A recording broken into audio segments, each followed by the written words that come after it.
Здравей, изследователю! Знаеш ли, че вътре в теб живее цяла вълшебна машина? Днес ще пътуваме през твоето тяло и ще открием как работи. Готов ли си за едно вълнуващо пътешествие в човешкото тяло? Първата спирка е кожата. Най-големият орган в човешкото тяло. Тя ни пази от слънцето, както и от микроби. Кожата ни помага и да усещаме. Знаеш ли, че кожата ти тежи колкото една голяма диня? Докосни нещо меко, а сега нещо твърдо. Кожата ти предава усещанията на мозъка и така той разбира какво сме докоснали.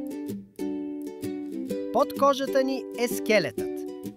Той е като строителни греди, които държат къща изправена. Имаме 206 кости. Когато се родим, имаме повече кости, но някои се сливат докато растем. Застани на един крак. Усети ли как твоите кости те държат изправен?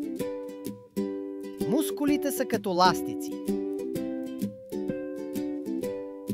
Те ни помагат да се движим, да тичаме и дори да мигаме. Имаш над 600 мускула в тялото. Направи мускулна поза. Сега се усмихни. И това е работа на мускули. Сърцето ти е помпа, която работи нон-стоп.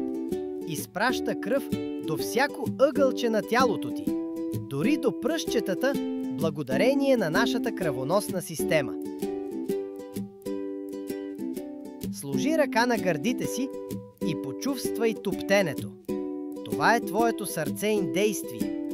Когато дишаш белите дробове се пълнят с въздух, а въздухът помага на тялото да получи енергия. Мозъкът е като суперкомпютър, който контролира всичко, от мислите ти до движението на пръстите. Мозъкът работи и докато спиш, затова сънуваш. Докосни с пръстче нослето си. Мозъкът изпрати заповед и ръцете те послушаха. Твоето тяло е истинско чудо. В него работят толкова много части, заедно като отбор. Грижи се за него, движи се, хапвай добре и се усмихвай. Доскоро са The Y World и не забравяй да се абонираш за канала.